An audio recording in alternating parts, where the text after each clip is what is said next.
आगरा पहुंचे समाजवादी पार्टी के प्रदेश अध्यक्ष श्यामलाल पाल ने प्रेस वार्ता के दौरान केंद्र और प्रदेश सरकार पर तीखा हमला बोला। उन्होंने बताया कि वह 2 दिवसीय आगरा दौरे पर हैं और इस दौरान पार्टी कार्यकर्ताओं से मुलाकात कर संगठन को मजबूत करने का काम करेंगे। श्यामलाल पाल ने दावा किया कि समाजवादी पार्टी 2027 में मौजूदा सरकार को सत्ता से बाहर करेगी। उन्होंने आरोप लगाया कि सरकार युवाओं को 2 करोड़ नौकरियां देने का वादा पूरा करने में विफल रही, जिससे बेरोजगारी बढ़ी है। उन्होंने पेपर लीक की घटनाओं और दिल्ली के जंतर मंतर पर प्रदर्शनकारियों पर हुए कथित लाठीचार्ज की भी आलोचना की। साथ ही सरकार को संविधान विरोधी बताते हुए आरोप लगाया कि इसने युवाओं, किसानों और महिलाओं से किए गए वादे पूरे नहीं किए और उनके साथ छल किया है। आगरा से मोहम्मद आसिफ की खास खबर। सपा के प्रदेश अध्यक्ष श्यामलाल जी का आज आगरा में दौरा है और 2 दिवसीय दौरा है। हमारे साथ कुछ सपा के कार्यकर्ताओं, पद अधिकारी हैं, उनसे जान लेते हैं किस तरह का दौरा है, पूर्व का दौरा है। ये जो दौरा है तो आगामी चुनाव है 2027 उसकी रणनीति के पहले चरण के तहत जितनी भी उत्तर प्रदेश के अंदर रिजर्व सीट्स उनके ऊपर पहले चरण में दौरा स्टार्ट हुआ है, जिनकी सारी समीक्षा होगी और बाबा साहब की मूर्ति का, बाबा साहब के चरणों में नमन करते हुए कल हमारे प्रदेश अध्यक्ष छीपू टोला बाबा साहब वाटिका से जो गरजेंगे वो सब लोगों को ये संदेश देना चाहते हैं कि बाबा साहब की विरासत जो है आने वाले समय में समाजवादी पार्टी के लोग ही संभालेंगे। जैसे कि आगरा के अंदर 9 किलो विधानसभाएं जो बीजेपी के पास है, लेकिन सपा के पास एक भी विधानसभा नहीं है, इसके लिए क्या उम्मीद रहेगी? दरअसल धरातल पर वो काम जो भारतीय जनता पार्टी पिछले 10 वर्ष में नहीं की और वो काम जो हमारी नीड है। जिस तरीके से हमारे साथी लगातार बता रहे हैं और समाजवादी पार्टी के नेता ने भी कहा कि आगरा को इंटरनेशनल एयरपोर्ट की आवश्यकता है। आगरा एक बहुत बड़ा व्यापारी हब है और टूरिज्म का एक मेन स्पॉट है, इंटरनेशनल स्पॉट। उसी के साथ अगर आप देखेंगे लखनऊ की तर्ज पर आगरा में गोमती रिवर फ्रंट बनाया जाए। समाजवादी पार्टी 2027 में किन मुद्दों को फेस करके चुनाव होगी? समाजवादी 2027 में सबसे पहले जो पेपर लीक, इस तरीके से इस गवर्नमेंट में जो भ्रष्टाचार हो रहा है उन मुद्दों को लेके लड़ेगी। समाजवादी पार्टी हमेशा गरीब, मजलूम, किसान सबकी हित की पार्टी रही है और आने वाले टाइम में भी समाजवादी पार्टी यही चाहेगी, गरीब, किसान, मजदूर इन सबको न्याय देना।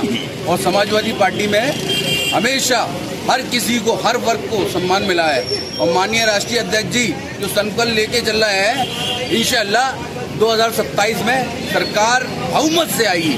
जैसे लगातार मौजूदा सरकार कर रही है कि तो अखिलेश जी कोई भी सम्मेलन करने, लेकिन साइकिल सिर्फ सेपई तक सीमित रहेगी। साइकिल तक सीमित रहेगी। साइकिल सीमित वहाँ तक नहीं रहेगी। साइकिल हमारे बाप दादा की पहचान है, ये हमेशा रहेगी, इसको कोई नहीं मिटा सकता है। ये सरकार को उखाड़ फेंकने के लिए खेत खलियान से शुरू होती है सरकार और हमारी ये साइकिल और लखनऊ विधानसभा तक जाएगी, इसको कोई नहीं रोक सकता है। ये हमारी सरकार का मुद्दा है। जिस सरकार को हमने चुना था वो खाद क्यों नहीं दे पा रही है? जिस सरकार को चुना था वो शिक्षा व्यवस्था क्यों नहीं कर पा रही है? जिस सरकार हमने चुना था वो नौजवान नौकरी क्यों नहीं दे पा रही? मुद्दे ये हैं। मुद्दे ये नहीं है कि चंदा चोरी और ये जो कहा है, जिन्होंने भगवान को भी नहीं माफ किया है। जहाँ चंदा चोरी की बात आती है, ये कहते थे भ्रष्टाचार को मिटाएंगे। ये भ्रष्टाचार नहीं है तो क्या है? इस भ्रष्टाचार को कब मिटाएगी सरकार? ये भी बहुत बड़ा भ्रष्टाचार है। ये उस भ्रष्टाचार को तो भूल गए, ये भी एक बहुत बड़ा भ्रष्टाचार है जो सरकार के ऊपर आज आरोप लग रहा है। आप सरकार क्यों नहीं इस पर जवाब दे रही है? यह आज उत्तर प्रदेश की जनता और पूरे देश की जनता इसे बार बार सवाल कर रही है, बार बार नौजवान सवाल कर रहे हैं, बार बार किसान सवाल कर रहे हैं, सरकार भाग क्यों रही है? सरकार का भागने की मजबूरी क्या? सरकार डरी हुई है। समाजवादी पार्टी के 2027 के लिए मेन मुद्दा क्या है? सबसे पहला मेन मुद्दा जो है वो है रोजगार। जिस प्रकार से इस सरकार में, मौजूदा सरकार में एक नौजवान युवा को, पढ़े लिखे को पैरों तरह लोन दिया गया है और उसे कोई नौकरी नहीं दी जा रही है, ये सबसे बड़ा मुद्दा रहेगा 2027 के अंदर। इस पर ही चुनाव में होगा, लोग समझ रहे हैं। और आज की जो युवा पीढ़ी है वो पढ़ी लिखी है, कोई जाहिल नहीं है, इसलिए वो समझती है कि क्या करना है और कैसे करना है और कैसे तख्ता पलट करना है। क्या समाजवादी पार्टी 2027 में सरकार बनेगी? सरकार बनेगी और जरूर बनेगी सरकार। उसका एक कारण है, जिस तरीके से आज है ना हालत देश की बिगड़ी हुई है और उत्तर प्रदेश की स्थिति खराब है। वो सरकार बेरोजगार को लेके और कई चीज़ें ऐसे पॉइंट हैं, मुद्दों पे जो बात नहीं करते हैं, दर दर भटकाने का काम करते हैं। सरकार आएगी, उत्तर प्रदेश में जरूर सरकार आएगी, पब्लिक खुद इसको लेके आएगी। जनपद आगरा में आने का कारण कि हमें समाजवादी पार्टी के कार्यकर्ताओं से मिलना और मिल करके जो संविधान, लोकतंत्र और आरक्षण पर इतना बड़ा हमला बोला जा रहा है, उस हमले के खिलाफ 2027 के विधानसभा के चुनाव में मिल करके नौजवानों, किसानों, महिलाओं को धोखा देने वाली सरकार को हटाना। देखिए, दिल्ली में जंतर मंतर पर जो छात्र प्रदर्शन कर रहे थे, उन पर हुई कार्रवाई को लेकर किस नजरिए से देखती है साहब? देखिए, लोकतंत्र के खिलाफ इनकी कार्रवाई है। नौजवान अपनी मूलभूत आवश्यकताओं को लेकर के, पेपर लीक के मामले को लेकर के वो धरना और प्रदर्शन पर, भूख हड़ताल पर बैठे थे।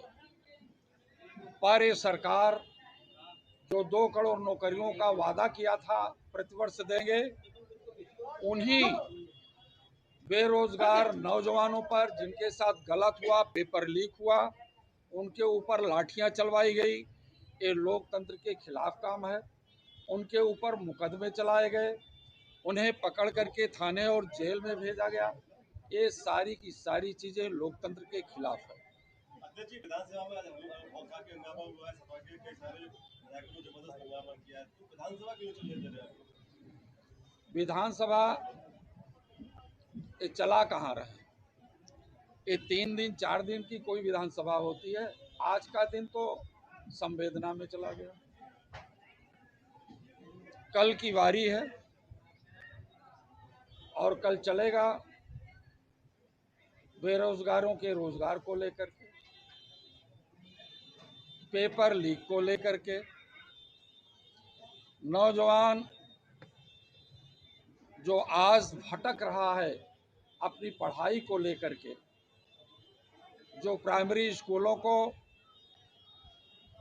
मर्जर किया गया, मर्जर के बाद बंद किया गया, ये तमाम ऐसे सवाल हैं। किसानों का बड़ा सवाल है।